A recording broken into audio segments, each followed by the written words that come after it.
Halo, bertemu lagi dengan EnglishLecture.com. Kali ini kita akan belajar mengenai subject-verb agreement, yaitu persetujuan antara subjek dan verb. Oke, mari akan kita lihat pada slide berikutnya. Yang perlu kita pahami sebelum kita membahas tentang subject-verb agreement adalah kalimat atau sentence. Bahwa sentence atau kalimat itu minimal terdiri dari subjek dan verb, kata kerja. Jadi kalau ada subjek saja tetapi tidak ada kata kerja, maka itu belum dikategorikan atau dikatakan sebagai kalimat. Kalimat wajib ada subjek dan wajib ada verb. Nah, eh, misalkan gini ya, ada subjek saja. Saya menyebutkan kata I, I, saya dari tadi menyebutkan I saja, subjek melulu. Maka itu akan membingungkan. Lagi, yang lainnya, she, she, she, she. Mau apa sebenarnya she ini? Ini sekarang sebenarnya otak kita secara alami, secara natural itu membutuhkan subjek dan verb untuk bisa komplit. Berikutnya nih, the car in the garage. The car in the garage. Mobil di dalam garasi. Mobil di dalam garasi. Bingung kita. Kepala kita bingung. Ada apa mobil di garasi? So what? The man with the black jacket. The man with the black jacket. Orang dengan jaket hitam. Orang dengan jaket hitam. Kalau hanya itu saja yang kita sebutkan, maka kepala kita akan meminta mana kata kerjanya. Mana kata selanjutnya, yaitu yang berupa kata kerja. The man who is standing before the door. Orang yang sedang berdiri di depan pintu. Orang yang sedang berdiri di depan pintu. Terus kenapa? So what? Maka untuk menjadi kalimat yang lengkap harus ada subjek dan verb, kata kerja. I work, saya bekerja. Oke. She works, dia bekerja. Subjek, predikat. Subjek, verb. The car in the garage, kenapa? Is mine, milik saya. The man with the black jacket. The man with the black jacket is my father. Nah, ini baru komplit. The man who is standing before the door, orang yang sedang berdiri di depan pintu, kenapa? Is my father, adalah bapak saya. Nah, ini adalah sebagai dasar untuk kita mempelajari yang lebih lanjut bahasan tadi, yaitu subject verb agreement. Mari kita lihat pada slide berikutnya untuk diketahui bahwa kalimat atau sentence minimal harus ada subjek dan verb. Nah, sekarang kita akan mempelajari basic rule atau principle atau aturan dasar dari subject verb agreement. Kita ingat tadi bahwa kalimat minimal harus ada subjek dan verb, subjek dan predikat. Ada subjek dan ada kata kerja, itu kalimat. Nah, maka kalimat rule-nya di sini adalah jika singular verb, singular subjects need singular verbs. Jadi kalau ada subjek yang singular atau tunggal membutuhkan kata kerja yang singular verbs.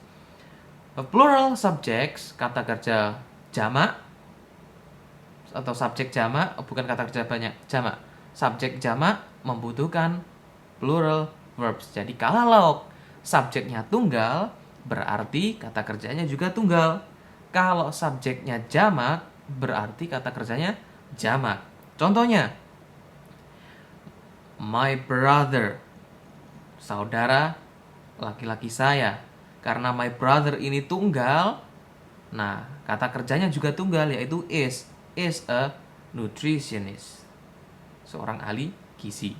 Nah, yang kedua, my sisters, saudara-saudara perempuan saya, ini lebih dari satu, berarti jamak, ada s-nya. Maka di sini kata kerjanya juga jamak, yaitu are mathematicians. Nah, seperti itu. Ini adalah basic prinsipnya. Sekali lagi, kalau subjeknya tunggal, maka kata kerjanya juga tunggal. Jika kata subjeknya jamak, maka kata kerjanya juga jamak. Mari kita lihat slide berikutnya. Nah, dengan demikian, kita akan memiliki tip dan trik untuk lebih memahami tentang subject dan verb agreement. The trick is in knowing whether the subject is singular or plural. Jadi yang pertama kita lakukan adalah mengenali apakah subjek tersebut tunggal, jenis subjek tunggal, dan apakah subjek tersebut jenis subjek plural atau jamak. Berikutnya, the next trick is recognizing a singular or plural verb. Otomatis berikutnya adalah kita harus mengetahui, harus mengenali apakah kata kerja tersebut singular atau kata kerja tersebut plural. Jadi kita akan mengenali subjek-subjek manakah yang tunggal, subjek-subjek manakah yang jamak, kemudian juga mengenali kata kerja mana yang tunggal dan kata kerja yang mana yang jamak. Nah, what is the subject? Kita cari apa dulu subjeknya. Nah, kalau sudah ketemu subjeknya apakah tunggal apa jamak, kemudian berikutnya kita mencari kata kerjanya. Nah, kita cari ya subjeknya. What is the subject? Apa subjeknya? Apakah subjeknya singular? Apakah subjeknya tunggal? Ataukah subjeknya plural? Nah, kalau sudah kita mengetahui subjeknya plural ataukah singular, kita juga akan menyesuaikan apa dengan kata kerjanya, verbnya. Do the subject and the verb agree? Kalau sudah kita ketahui subjeknya bagaimana, apakah tunggal, apakah plural, apakah singular, apakah plural, kemudian kita tentukan kata kerjanya. Kemudian kita cek, sudahkah mereka setuju atau agree ya antara subjek dan verbnya. Jadi harus ada agreement, persetujuan antara subjek dan verb. Jika subjeknya tunggal, maka verbnya juga tunggal. Jika subjeknya jamak, maka verbnya juga jamak. Oke. Nah, dengan demikian kita akan belajar mengenali subjek-subjek tunggal dan jamak. Biasanya yang susah adalah mengenali subjek-subjek tunggal. Nah, mari kita mulai dari rule yang pertama, yaitu tentang indefinite pronouns. Indefinite pronouns berarti pronouns kata ganti yang tidak menentu, yang tidak jelas. Nah, untuk yang indefinite pronouns ini, the indefinite pronouns itu seperti ya anyone, everyone, someone, no one, nobody are always singular and therefore require singular verbs. Indefinite pronouns seperti anyone, everyone, someone, no one, nobody itu selalu always singular, selalu tunggal. Dan demikian membutuhkan kata kerja yang singular juga. Kalau ketemu subjek anyone, everyone dan selanjutnya seperti ini, maka kata kerjanya juga harus tunggal karena mereka itu tunggal. Contohnya, everyone has done his or her homework.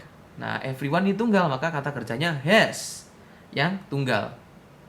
Somebody ini juga tunggal, maka pakai has left her purse.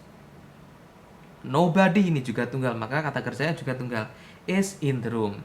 Jadi nanti misalkan kalau di tes, misalkan seperti di tes TOEFL gitu ya, atau tes grammar yang lain, kalau ada subjek everyone seperti ini ya, kemudian tiba-tiba Anda menemui bahwa subjeknya adalah misalkan ini, apa ini? Have. Saya tulis di sini. Oke. Have. Nah, itu berarti salah karena yang benar adalah has. Kenapa? Have ini termasuk kata kerja yang jamak, yang tunggal adalah yang has. Everyone has done. Nah, seperti itu untuk kita bisa mencocokkannya.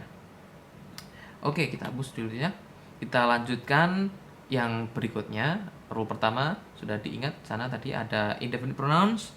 Jika ada kata anyone, everyone, someone, no one, nobody, maka itu adalah jamak, termasuk jenis kata benda singular atau tunggal dan membutuhkan kata kerja tunggal juga.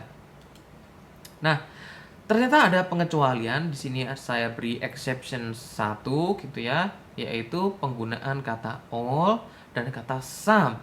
Mari kita lihat penjelasannya. Some indefinite pronouns such as all, some, kemudian some adalah singular or plural depending on what they are referring to. Is the thing referred to countable or not? Be careful when choosing a verb to accompany such pronouns.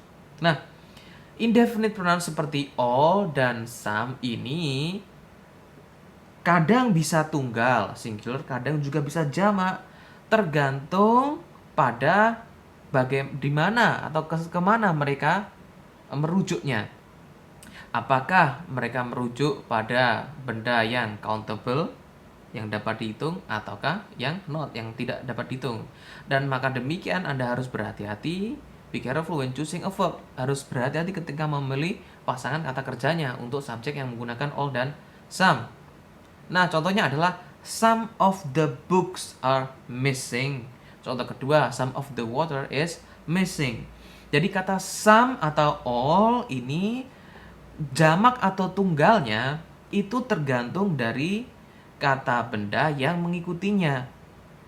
Nah, yang ini beberapa buku, beberapa ini kan refer atau merujuk pada kata buku. Nah, di sini some of the books, beberapa buku-buku.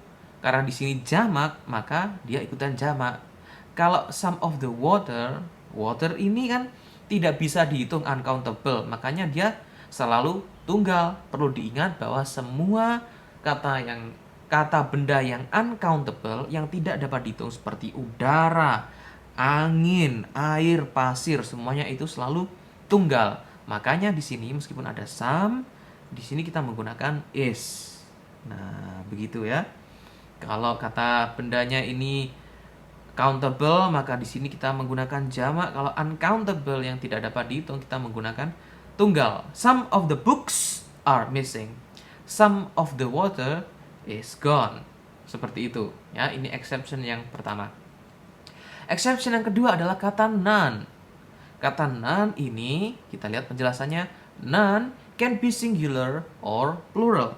Kata none ini bisa jadi tunggal, bisa jadi jamak.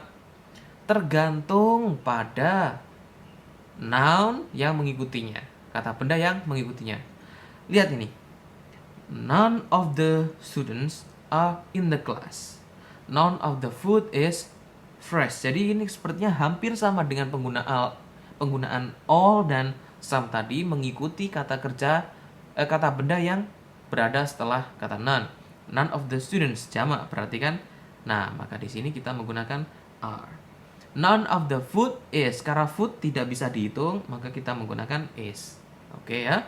Jadi kata none bisa jamak, bisa tunggal, mengikuti subjek yang mengikutinya. Food tunggal is.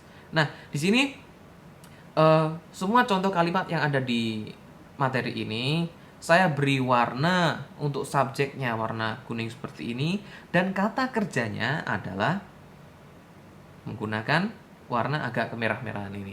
Nah, ini kan indikatornya pakai none tadi ya. Jadi ini subjeknya saat di sini, tetapi dengan indikator none, dan kita menggunakan are karena sebenarnya subjeknya adalah students jamak. Dan ini is karena subjeknya adalah food. Oke, mari kita lanjutkan ke berikutnya. Ternyata juga ada special case, dan ini kasus khusus ya, yaitu kata each. Kata each ini kita dengar each is always singular. Di each itu selalu tunggal. Don't be confused or distracted with the plural nouns following it. Jadi it selalu tunggal, dan jangan sampai terkecoh atau terbingungkan atau terkecoh dengan kata benda jamak yang mengikutinya. Kalau tadi kan seperti all, some, dan none itu antara tunggal dan jamaknya tergantung pada kata benda yang mengikutinya.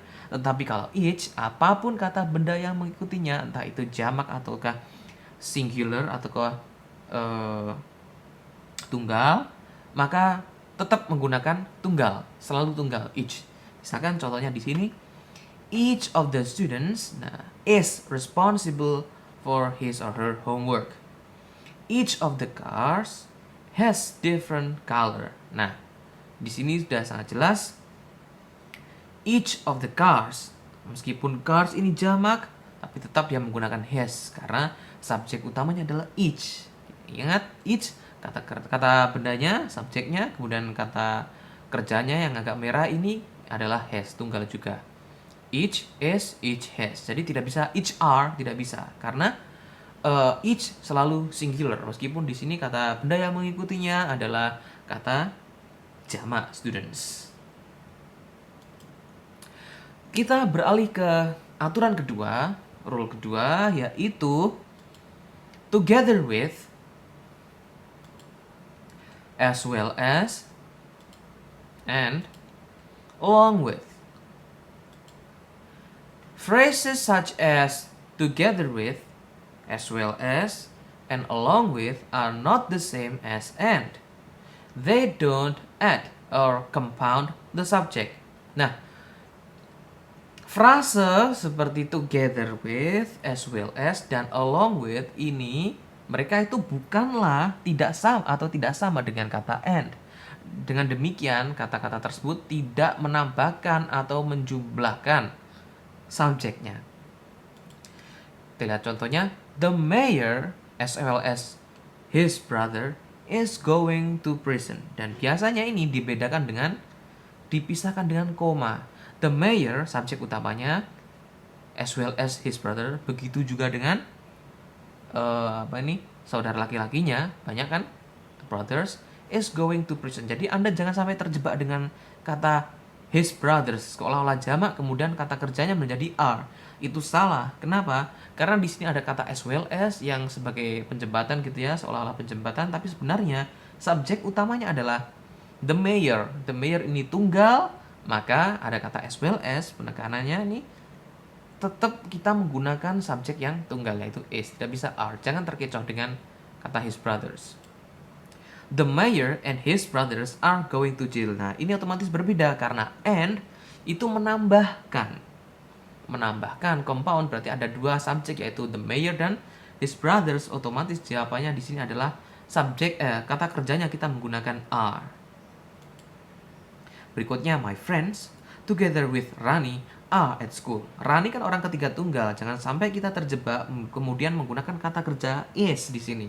Itu salah, karena yang benar adalah my friends together with Rani are at school. Nah, di sini ya, my friends ini jamak, maka kata kerjanya juga di sini jamak. Nah, di sini subjek utamanya my friends, kemudian kata kerjanya adalah yang are. Ini. Kenapa? Karena together with ini dia hanya sebagai penambah saja. Frase as well as, together with, along with ini tidak dihitung ya. Ini dipisahkan dengan koma biasanya. Yang dihitung adalah subjek utamanya my friends. Jangan sampai terjebak dengan kata benda yang paling dekat dengan kata kerjanya. Oke, coba kita lanjutkan. Ada tambahan explanation ya, additional explanation, penjelasan tambahan. Sometimes the subject is separated from the verb by words such as along with, as well as, besides, or not. Ignore these expressions when determining whether to use a singular or plural verb.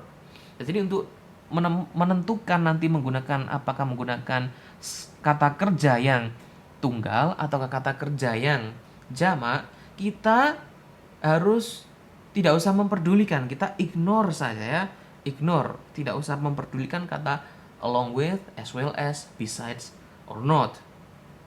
Nah, sini misalkan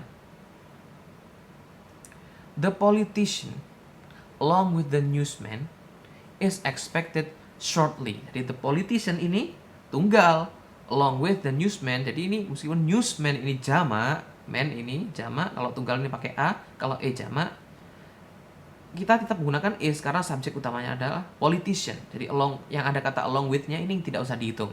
Kita ignore saja. Kita acuhkan. Nah,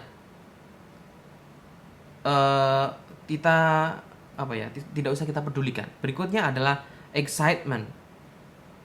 Excitement as well as nervousness is the cause of her shaking. Nah, excitement ini adalah subjek utamanya tunggal, maka di sini juga tunggal meskipun di sini ada kata nervousness. Nah, tidak usah dihitung. Jadi seolah-olah 2 nanti enggak. Yang dihitung adalah kata kerja, kata subjek, kata benda yang pertama. Di sini ada excitement. Sekarang kita memasuki rule yang ketiga, aturan yang ketiga, yaitu subject separated from the verb atau appositive. Ada nama lainnya yaitu appositive. Subjek yang terpisah dari kata kerjanya. Kadang-kadang subjek kan dekat dengan kata kerja posisinya, tapi kadang juga ada subjek utama yang posisinya itu terpisah jauh dari kata kerjanya. Nah, misalkan nih, kita baca dulu ya penjelasannya. Sometimes modifiers will get between a subject and its verb. Kadang-kadang modifier atau penjelas dari sebuah benda, kalimat penjelas gitu, will get between the subject and verb. Kadang-kadang mereka masuk di antara kata subjek dan verbnya. But these modifiers, tapi modifier tersebut must not confuse, seharusnya tidak membingungkan Anda dalam menentukan the agreement, persetujuan antara subjek dan verbnya. Contohnya adalah the mayor who has been convicted along with his 4 brothers on 4 counts of various crimes, but who also seems like a cat to have several political lives, is finally going to jail. Nah, jadi di sini biasanya modifier tersebut atau kalimat penjelas tersebut dipisahkan dengan koma. Nah, ini Anda harus bisa mengetahuinya, atau namanya di sini adalah appositive. The mayor dipisahkan dengan penjelasan ini, kemudian kata kerjanya. Nah, ini jangan sampai Anda bingung dengan yang ada di sini, ini jamak. Ya kan di sini ada 4 brothers jamak, seolah-olah itu adalah kata bendanya atau subjeknya, tapi sebenarnya bukan. Subjek utamanya adalah the mayor. Maka nanti kata kerjanya adalah is, tunggal juga. Sekarang kita memasuki pada rule keempat, aturan keempat, the pronouns of adjective clause. Nah, kata-kata pengganti untuk adjective clause. Kata-kata pengganti adjective clause itu misalkan ada who, where, which, dan lain sebagainya. Kita baca dulu penjelasannya. Sometimes the pronoun who, kata ganti who, that, or which is the subject of a verb in the middle of the sentence. Kadang-kadang kata who, that, which ini menjadi subjek sebuah kata kerja pada sebuah kalimat yang berada di tengah-tengah. Nah, the pronouns who, that, and which become singular or plural according to the noun directly in front of them. Jadi kata pronoun, kata ganti who, that, which ini akan menjadi tunggal atau jamak tergantung pada kata benda atau subjek sebelumnya. So, if the that noun is singular, jika nounnya singular, use the singular verb. Kalau nounnya singular, subjeknya singular, kita pakai singular verb. If it is plural, kalau jamak, kita juga menggunakan kata kerja yang jamak. Kita lihat contohnya. Salma is the scientist who writes the reports. Nah, the word in front of who is scientist. Di depannya ada scientist, which is singular, yaitu kata benda yang singular. Therefore, maka dari itu use singular verbs, gunakan kata kerja singular writes. Nah, di sini ya, who. Jadi yang menentukan kalau kata kerjanya ini pakai tunggal atau singular atau jamak, itu adalah subjek sebelum kata who itu. Nah, sebelum kata who adalah scientist, maka di sini menggunakan kata writes. Salma, kata kerjanya adalah yang is ini. Salma adalah, Salma tunggal, is tunggal. Salma adalah the scientist who writes the reports. Nah, berikutnya, he is one of the men who does the work. Nah, he is one of the men, salah satu orang. Nah, jangan tertipu dengan man ini ya, karena subjeknya adalah One of the men, salah satu dari banyak, salah satu dari orang-orang. Kalau salah satu berarti tunggal, makanya pakai does. Aturan kelima, rule kelima ini mungkin akan membingungkan Anda, tapi saya yakin kalau Anda memperhatikan dengan seksama ini tidak akan membingungkan, ini akan mudah. Kata either atau either, kalau American itu either, kalau British ada either bacanya gitu ya.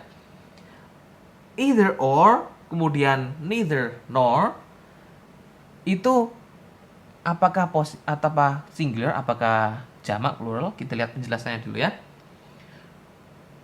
Or does not conjoin and SN does. Jadi kita awali dengan penjelasan or dulu.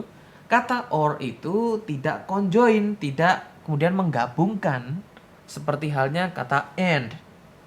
Nah, kalau kata and itu Ani and Rani itu menjadi jamak karena mereka digabungkan dengan kata and. Tapi kalau kata or, when ini ya, when nor or is used, ketika nor atau or digunakan in the subject closer to the verb, pada subjek yang dekat dengan kata kerja, determines the number of the verb, menentukan jumlah kata kerjanya, apakah jamak atau kan tunggal. Whether the subject comes before, apakah subjeknya datang sebelum atau sesudah kata kerja, tidak masalah, doesn't matter. Contohnya begini. Either my father or my brothers are going to sell the house. Berikutnya, neither my brothers nor my father is going to sell the house. Nah, kita lihat di sini ada perbedaan ya. Kata either kemudian diganti or, ada my brothers are. Jadi yang dihitung, yang digunakan sebagai subjek adalah kata kerja yang closer to the subject ini. Use the subject closer to the verb, determines the number of the verb. Jadi kata benda yang paling dekat dengan kata kerjanya, itulah yang akan menentukan apakah kata kerjanya jamak atau kata kerjanya tunggal.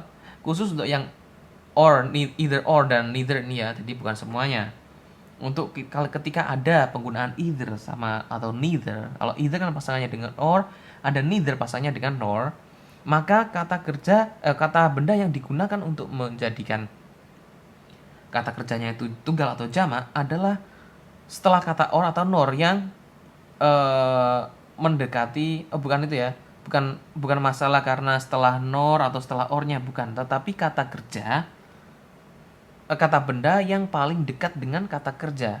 Nah, ini coba kita lihat posisinya ya. Kita lihat ini urutannya, my father dengan my brothers sama kata kerja mana yang paling dekat? Otomatis yang my brothers, karena ini lebih jauh ke sini. Nah, berikutnya ini my father sama my brothers. Yang kita gunakan adalah my father tunggal karena ini lebih dekat dengan yang kata kerjanya is. Ingat ya, yang digunakan adalah yang paling dekat dengan kata kerjanya. Kita lihat contoh hal di belakangnya ini. Are either my brothers or my father responsible? Nah, ini kalau berupa kata tanya. Kalau berupa kata tanya itu kan kata bantu tanyanya ada di depan kata kerjanya. Nah, maka are either my brothers or my father responsible? Kita lihat lagi bahwa untuk menentukan apakah kata kerjanya jamak atau tunggal itu tergantung pada kata benda atau subjek yang paling dekat dengan kata kerjanya. Kata kerjanya di depan are either my brothers or my father. Nah, my brothers sama my father ini yang posisinya lebih dekat dengan kata kerja A adalah my brothers. Otomatis my brothers ini jamak, maka kata kerjanya juga ikutan jamak. Kita lihat contoh yang di bawahnya.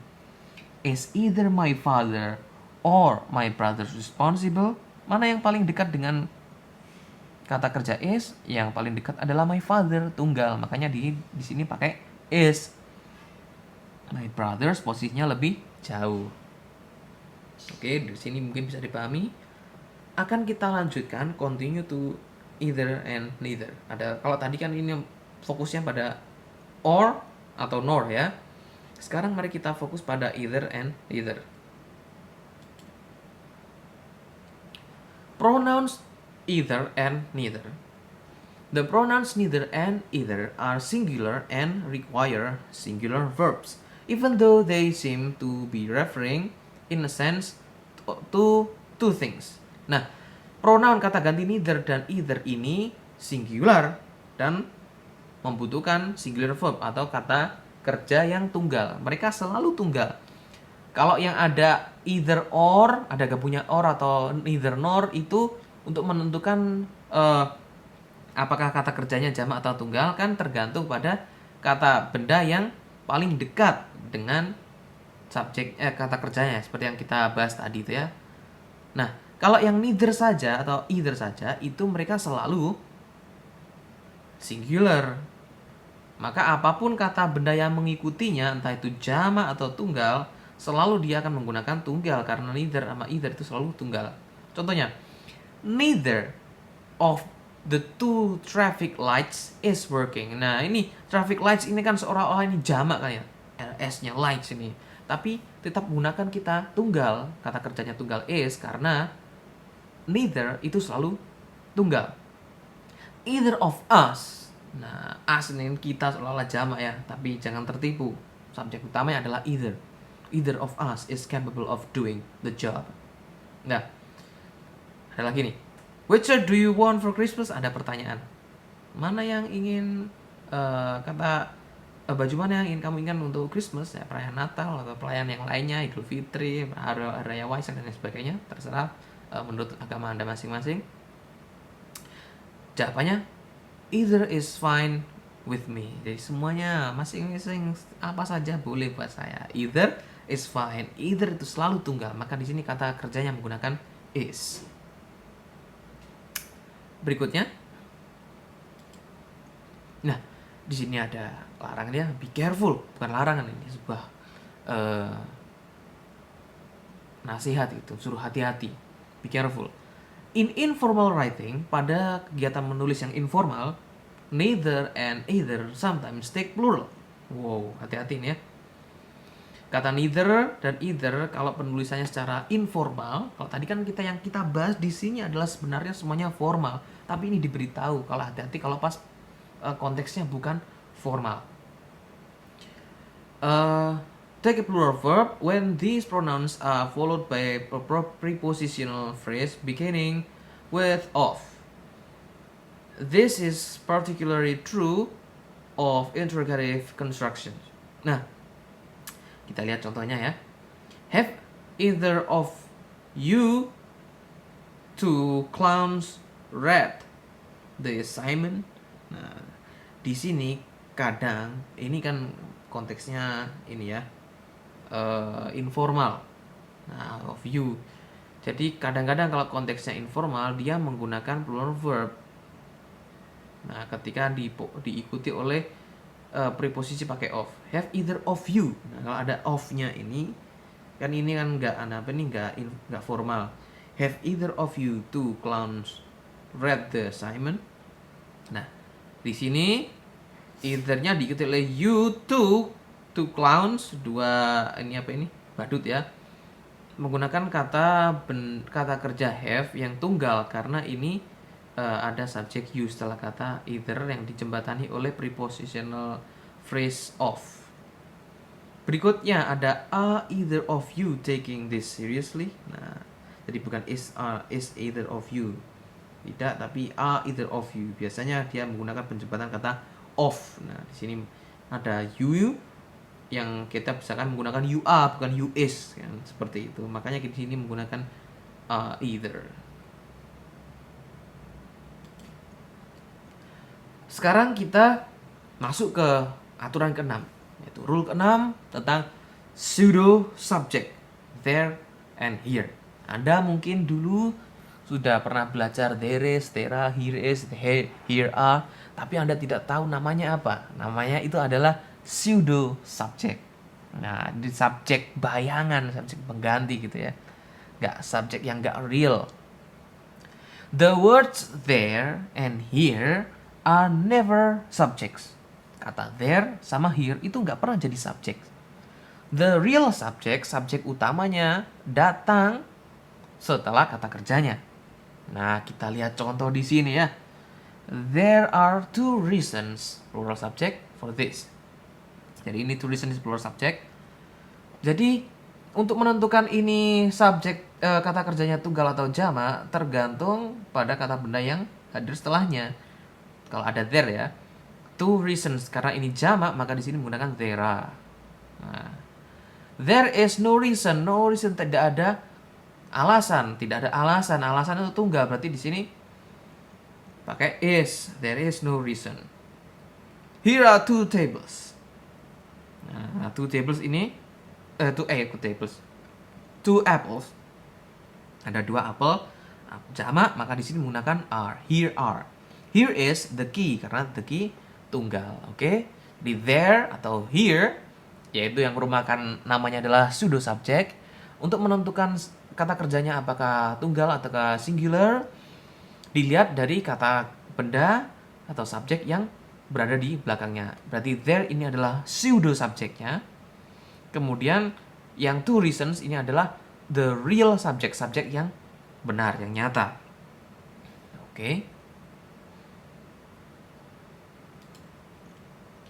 Kita beralih ke rule ke-7. Third party singular. Nah, yang ini kan pasti banyak yang tahu. Kata ganti she, he, it, kemudian personal name. Personal name itu bisa macam-macam, nama orang, nama keadaan, kemudian nama benda, ya seperti the table kan satu tunggal. It kata gantinya the dog, ada anjing itu kata gantinya it, the cat kucing kata gantinya it. Nah, yang tunggal-tunggal berarti pihak ketiga tunggal. Pihak ketiga itu adalah orang yang kita bicarakan atau benda yang pihak yang kita bicarakan. I itu adalah pihak pertama, itu orang yang mengeluarkan suara. Yang ngomong itu I itu adalah orang pertama. Orang yang mendengarkan yaitu you itu adalah orang kedua. Jadi orang yang kita bicarakan adalah orang yang ketiga, pihak ketiga. He dia laki-laki yang kita bicarakan. She pihak ketiga juga, it pihak ketiga dan personal name yang lainnya. The table, the glass itu. Nah, itu adalah yang tunggal. Verbs in the present tense for third person singular subject he, she, it, and anything these words can stand for Rani, Dani, the cat, the table have endings as endings. Other verbs do not add as endings. Nah, maksudnya adalah biasanya pada kalimat menggunakan tense present tense yang sekarang itu present biasanya kan menggunakan kata kerja bentuk pertama. Nah, jika present tense kemudian dan jika subjeknya itu orang ketiga tunggal, maka kata kerjanya juga harus tunggal. Misalkan seperti ini ya. Contohnya, she teaches English ditambahi es. S atau es ya penambahnya bukannya s saja. She teaches English. Jadi bukan she teach English tapi she teaches English. Rani teaches English. Tunggal kan orang ketiga yang Rani adalah orang yang kita bicarakan. Maka dia menggunakan kata kerja tunggal juga. The cat eats fish. It eats fish. Nah, ini semuanya adalah menggunakan kata kerja tunggal. It eats. Nah, ada tambahan s-nya. Kemudian jika kata kerjanya menggunakan kata have, ya misalkan Rani punya buku, berarti Rani has a book. Kata kerjanya menggunakan has. He has good personality. It has beautiful fur. Nah, seperti itu ya. Oke. Di sini ya mungkin ada penjelasan nantinya bahwa hanya digunakan untuk kata kerja yang present tense, bukan untuk bentuk yang lain, untuk verb yang lain maksudnya adalah bentuk kedua dan ketiga yang past sama yang past participle ya. Nah, ini perlu diingat-ingat. Remember, add s or es only to present verbs, not to past or past participle verbs. Past itu adalah bentuk kedua, past participle itu adalah bentuk ketiga ya. Nama Indonesianya bentuk ketiga. Kalau nama bahasa Inggrisnya itu yang asli itu past participle. The past form of singular be is was. Nah, bentuk asli dari to be adalah be ya kan? Nah, itu bisa Anda tonton di video tutorial lainnya yang membahas tentang ini. Siklus hidupnya be. Wow, gaya siklus hidup. Nah, sampai salah baca. Be itu formnya kan ada macam-macam, ada is, am, are, was, were, been, dan ada formasinya nanti ada di video yang lainnya. Sekarang kita mari fokus ke yang ini. Di sini ada contoh untuk yang singular present ya. Singular present berarti menggunakan kata benda, subjek orang ketiga tunggal dan menggunakan kata kerja tunggal. She is here. She orang ketiga tunggal, subjeknya is. Kata kerja tunggal. Singular past. Nah, kalau tunggal yang ini kata ini kayak pengecualian ya. Kan tadi kan dilarang kalau yang tidak ada perubahan maksudnya untuk yang bentuk kedua. Tapi ada perubahan kalau dia menggunakan be kata kerjanya. Was ini. Jadi tidak bisa she were here, tidak bisa, tapi she was here karena ini tunggal. Bentuk kedua dari is adalah was. Makanya kalau di past yang masa lalu jadi she was here. She takes the offer. Nah, ini benar. Oke ya, benar. She takes the offer. Karena ini menggunakan kata kerja bentuk pertama. Subjeknya adalah she orang ketiga tunggal, maka kata kerjanya mendapatkan tambahan s. She took the offer. Nah, ini salah. Jangan sampai ini ya. Kalau ini kata bendanya, kalau subjeknya she, kemudian bentuk kedua ditambahi s gitu. Tidak. Jadi jangan kita anggap berarti semua kata kerja yang subjeknya she kemudian ditambahi s gitu, enggak. Jadi kalau yang kata kerja bentuk dua ya tetap itu she took the offer, ini yang benar yang bawah. Jadi bukan she took the offer, tidak ada bentuk seperti itu, oke? Jadi yang ada perubahan boleh di bentuk kedua hanyalah yang be, yaitu she is here sama she was here atau I am here. Kalau I am kan sama kata bentuk keduanya juga was, berarti I was here gitu. Untuk kata kerja yang lain yang aktif seperti take ini mengambil bentuknya ya tetap saja she took the offer, bukan she took the offer. Salah itu ya. Oke, diingat-ingat jangan sampai lupa. Kita beralih pada rule ke-8 yaitu words end in s. Oh ya, ini coba balik sebentar tadi. Tadi kan di sini otomatis ada penambahan s atau es. Itu nanti kita akan ada video tutorial sendiri pada jenis-jenis kata benda, kata kerja atau kata apa saja, bisa kata benda, kata kerja yang apakah dia itu membutuhkan es atau hanya membutuhkan s saja. Itu akan kita bahas pada video tutorial yang lainnya. Kita kembali ke rule 8, aturan ke-8 yaitu words, kata-kata end in s yang berakhiran s. Wah, ini yang ada yang tunggal dan ada yang plural nih kata-kata seperti ini. Untuk yang singular, some words end in s and appear to be plural but are really singular and require singular verbs. Jadi ada beberapa kata yang memang berakhiran s dan dia tuh memang tunggal, jadi tidak pernah bisa jadi plural. Dan otomatis dia membutuhkan singular verbs. Contohnya the news. The news from the front is bad. The news berita ini meskipun ada s-nya di belakang ini kelihatannya jamak kan biasanya kita tahunya itu kalau ada kata benda yang ditambahi s itu berarti jamak. Belum tentu ya. Ini ada beberapa khusus ini. The news from the front is bad. Karena news ini tunggal, maka kata kerjanya juga tunggal. Yes. Measles. Wah, measles ini measles itu jenis penyakit cacar gitu ya. Mungkin penyakit apa gitu. Nah, ini meskipun berakhiran s tapi dia tuh bukan berarti kemudian jamak, bukan, dia tunggal. Maka dia menggunakan kata kerja tunggal juga is. Nah, berikutnya juga ada kata yang berakhiran s tetapi dia itu plural. But some words, ya, tetapi beberapa kata yang berakhiran s appear to be plural. Nongol sebagai bentuk plural dan selalu plural. Kemudian membutuhkan require plural verbs, butuh kata kerja yang jamak juga. My assets were wiped out in the depression. Nah, ini my assets, meskipun kata assets ini ada s. Ada s yang memang jamak.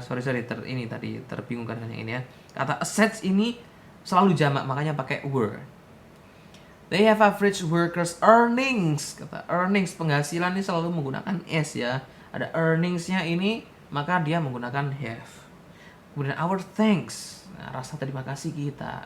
Saya pakai go, bukan goes, karena ini adalah jamak. Nah, berikutnya Anda akan melihat ini di layar beberapa kata yang berakhiran s, yang selalu plural, yang selalu jamak, dan ada juga yang selalu singular, yang tunggal. Yang pertama ini adalah yang the list of singular words end in s. Ini semuanya singular ya. Yaitu berkaitan diseases. Wah, penyakit. Measles, rabies. Kemudian fields of study ya, field of study atau occupation. Wah, ini salah pecahnya di sini. Misalnya di sini fields of study and occupation. Jadi bidang studi atau pekerjaan ya. Economics, ethics, linguistics, politics, gymnastics, mathematics. Nah, gitu ya, ilmu-ilmu kayak gitu, ilmu pelajaran, mata pelajaran itu meskipun ada S-nya di belakang, tetapi dia selalu tunggal. Games, nah dominos, darts, cards, itu meskipun ada S-nya tapi tunggal. Contohnya, mathematics is my favorite lesson. Jadi meskipun ada S yang di belakang kata mathematics ini selalu tunggal. Makanya di sini kata kerjanya juga menggunakan is. Sekarang mari kita lihat yang plural. Yang berakhiran S tapi plural. Customs. Nah, customs ini yang ada di airport ini ya, bukan practices, bukan sebuah kebudayaan. Yang customs itu bukan, ada S-nya. Customs itu kalau di airport ya ada apa ya, boarding pass, kemudian visa dan lain sebagainya, dokumen-dokumen seperti itu mereka menyebutnya customs. Dan itu selalu jamak.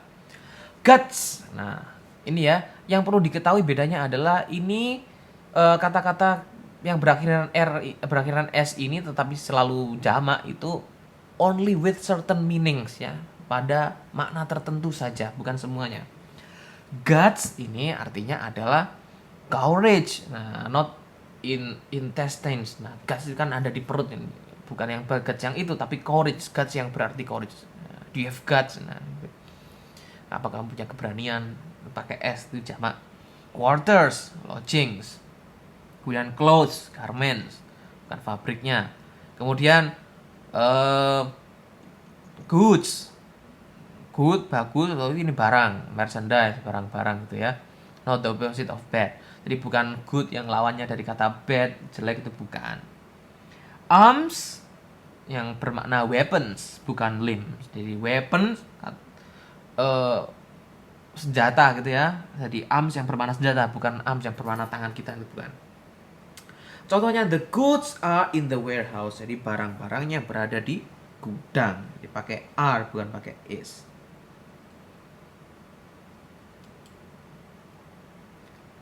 Berikutnya ini ada keterangan lagi, nouns that are always plural. Wah, ini ada kata-kata benda yang selalu plural, ini hati-hati ya. Pants, ini celana itu selalu dua, nggak mungkin celana satu, pasti ada dua pasang, ada kanan dan kiri. Celana kanan saja nggak jadi celana. Ada clothes ya, binoculars, jeans, forceps, trousers, tongues, shorts, tweezers, pajamas, police, shorts, glasses, scissors, goggles, tweezers. Oh, tweezers sudah ditulis 2 kali. Nah, hati-hati, police ini selalu jamak.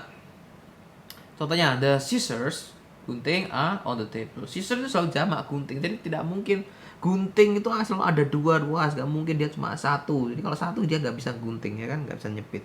Makanya dia selalu jamak, ada s-nya, scissors. The scissors are on the table. The pair of jeans needs to be washed.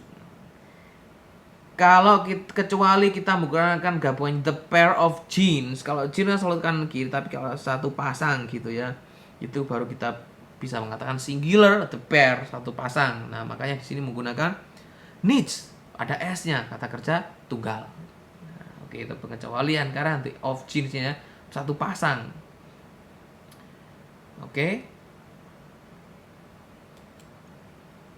Kita beralih ke rule yang 9. Nah, rule ke-9 ini judulnya adalah fractional expressions. Half of, part of, percentage of, ya, fractional, pecahan, ekspresi pecahan. With words that indicate portions, dengan kata-kata yang mengindikasikan porsi, seperti persen, fraction, pecahan, part, majority, sum, all, none, remainder, and so forth. Dan itu look at the noun in your of phrase, object of the preposition. Jadi lihat kata setelah preposisi of to determine whether to use a singular or plural verb. Jadi lihat kata benda yang hadir setelah kata of-nya, apakah kata jamak apa singular. Kalau kata jamak berarti subjek tersebut dianggap sebagai jamak. Kalau tunggal dianggap sebagai tunggal. Contohnya 50% of the pie has disappeared. 50% of the pie has disappeared. Ditentukan oleh the pie.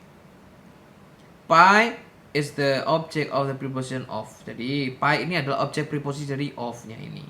Preposisi of. Jadi yang dihitung bukan persennya tapi the pie setelah kata of. 50% of the pies. Nah, ini pies ada s yang berarti pakai has. Kalau tadi kan pie saja pakai has ya, ini pakai have.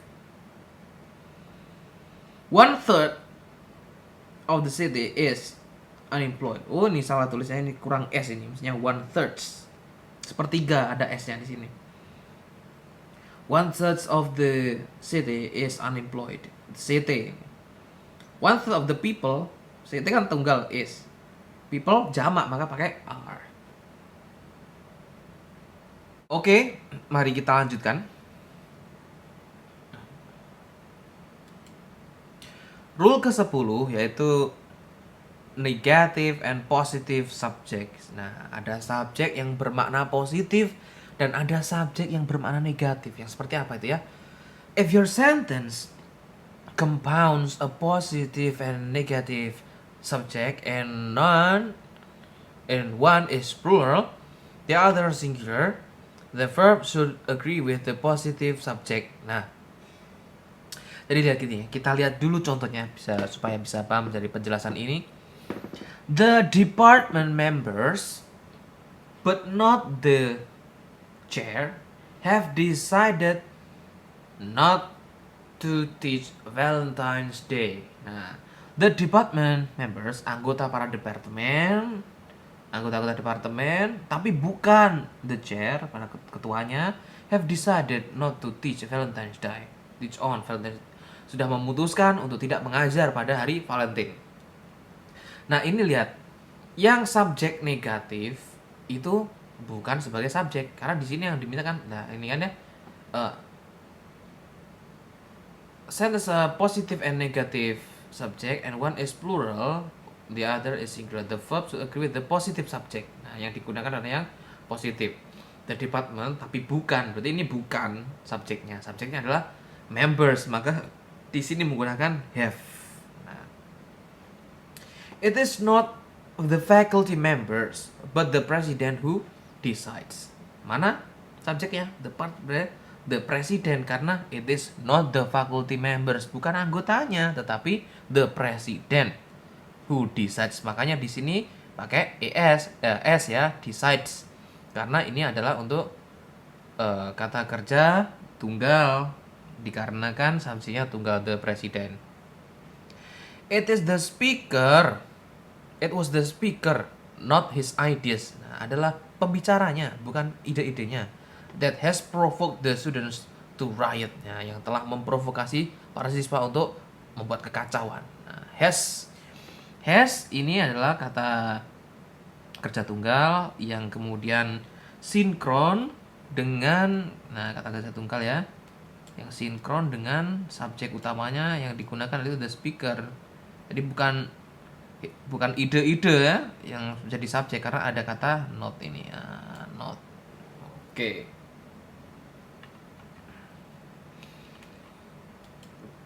Berikutnya kita masuki rule yang ke-11, sum of money or periods. Nah, jumlah uang atau waktu. Use a singular verb with sums of money or periods of time. Jadi kalau itu adalah berkaitan dengan waktu dan uang maka selalu menggunakan yang tunggal.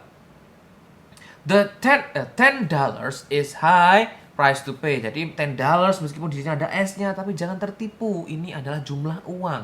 Kalau jumlah uang itu tidak bisa bukan yang tidak bisa dihitung. Ini termasuk tunggal. $10 amount money ya. $10 is. Jadi tidak menggunakan R. Jangan tertipu dengan S-nya. Jumlah uang dan jumlah waktu. 5 years is the maximum sentence for that offense. Nah, oke ya. 5 years.